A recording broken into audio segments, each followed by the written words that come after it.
Hi guys and welcome back. Today I am going to work on the first Inktober piece of the season. I am excited to talk about that and talk about the new plans that I have going forward after that, but I do have a really quick announcement, and that is something that you probably already know, but I'm running a Kickstarter for an enamel pin collection that I am so excited about. I absolutely love designing each and every one of these different pin designs, but we are super close to unlocking the 5th pin design, and that's the fox one, which I love. I really hope that with some of your guys' help we'll be able to unlock that, and eventually the last 6th pin design, which yeah, I would love that if we could get every single one of them unlocked so that they're all available. But there is a link down in the description that'll take you over to the Kickstarter page. You can check that out.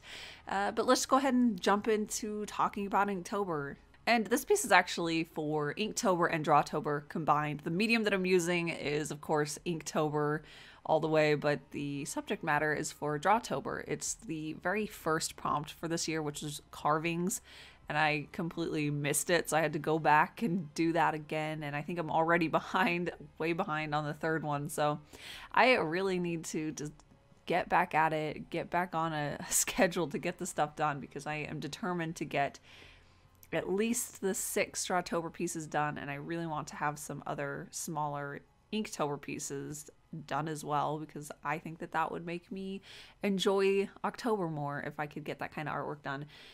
But anyways, I loved working on this piece, I'll be honest. I loved working specifically with the inking pens and with the ink washes.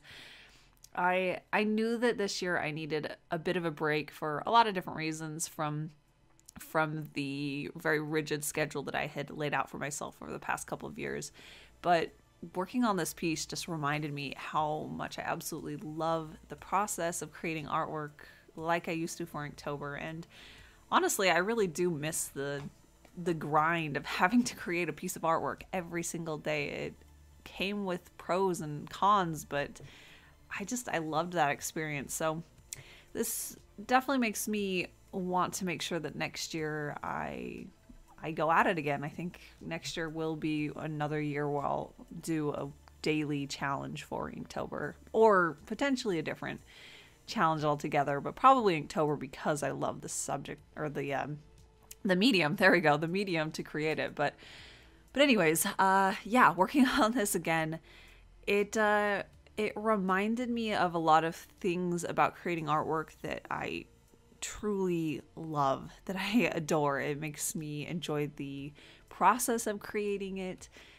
and I kind of set that aside and moved on to other things. So it was eye-opening to go back to something like this and realize that it still has a really strong draw for me.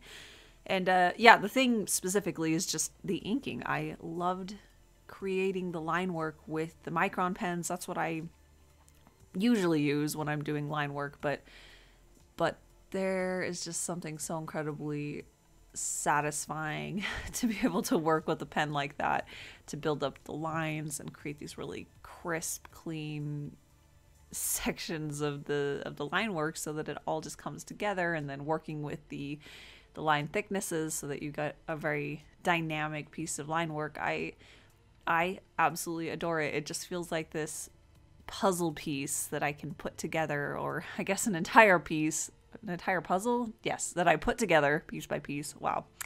And I want to do it more.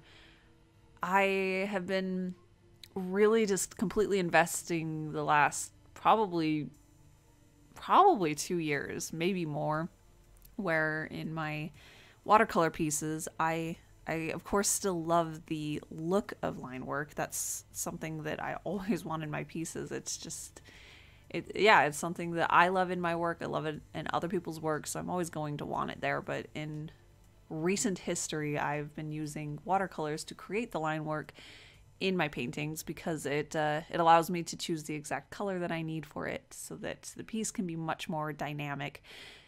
And I also do the line work after the fact, after I painted the sections, so it does help the piece become, again, much more alive, and it develops over time.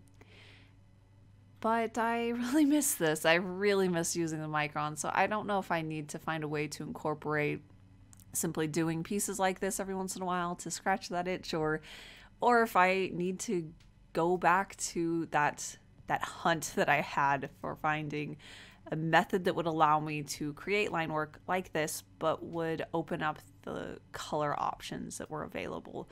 That was really the thing that kept me from continuing with using this kind of implement for my line work in my watercolors, is that I had a very limited selection of colors that I could choose from. Micron itself has a certain palette of colors that you can choose from, but I wanted hundreds to choose from so I could have exactly the right thing. So I don't know. I spent a really long time trying to figure that out, and then I spent a long time trying to figure out bottles of ink that I could use to mix my own shade of ink color, and then I would use a brush, but at that point it removes it enough that it's almost just like using the watercolors anyways. So I don't know. I don't know what the solution really is, or if it's just me going back, doing pieces that are specifically intended to function around using a micron pen and having a really heavy line work, or if there's a way that I can incorporate it back into my watercolors in a way that I would be happy with.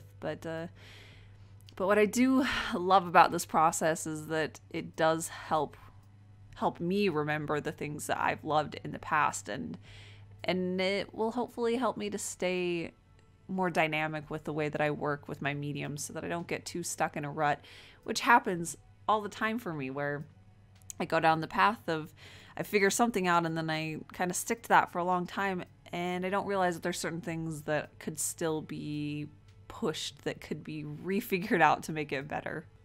But I do want to talk a bit about the paper too that I worked on today. So this again was just basically a repeat of what I've been doing for Inktober's for the past 2 or 3 years at least. And that's where I use microns, ink wash, and then I do that on top of a hot press watercolor paper.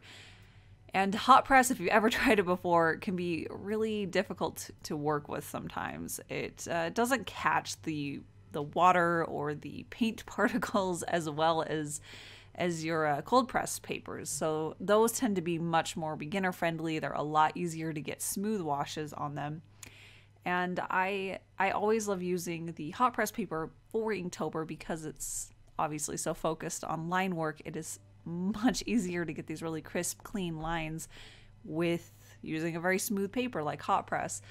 It is also much kinder on my wrist. It actually really makes my hands so sore to do line work on the cold press paper. But anyways, that's what I usually like to choose, and it just means that it used to at least take a bit of a hit on the smoothness of the wash that I was using, but I tended to like to embrace that when I was working on my Inktobers, and if it started to break up a little bit in that ink wash, I can go back in and add more add more concentrated ink to it so that it has more of a texture to it, if that makes sense.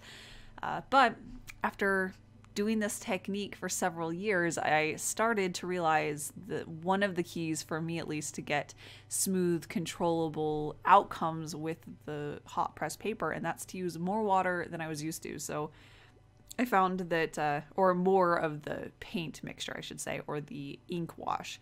So with cold press paper, I found that I could go in with a lot less on my brush and I would be able to spread it out evenly. But I started to realize when I started working on the hot press paper, if I just went in with a really loaded brush and I continued using a lot of that mixture, it helped it settle and even out first as it was drying more consistently, and it was significantly easier to be able to control it and get what I wanted out of it.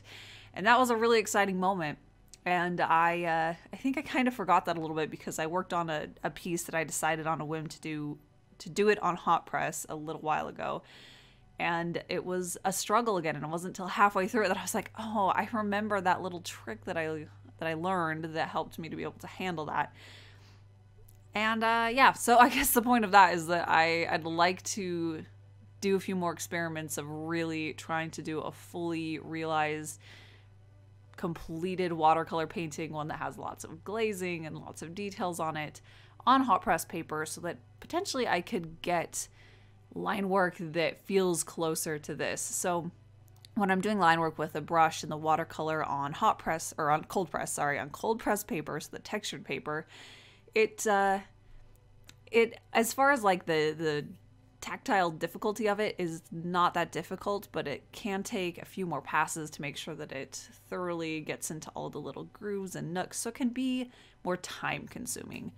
And I think that potentially doing it on hot press paper, I will hopefully be able to get much smoother results on the first pass, or potentially the second pass with the brush and the watercolor. And I think that that'll get me cleaner, crisper, better results in the long run. So at least for that one little step, I think I'll try that out using the hot press paper and see if I can really get results that I'm happy with my watercolors. And don't forget to check out my Kickstarter if you're interested. Again, we are super close to reaching the 5th pin to be unlocked, which I'm really excited about. Thank you guys so much for all the support you've shown it already. But yeah, I would love to be able to reach the point where we have all of the pins unlocked, all 6 of them. That would be absolutely incredible. But yeah, there's a link down in the description that'll take you over there. And I want to give a huge thank you to my patrons. As always, you guys are absolutely incredible. I can't thank you enough for all the support that you show me over there. Yeah, so that's it for today. I will see you guys next time with my next art video.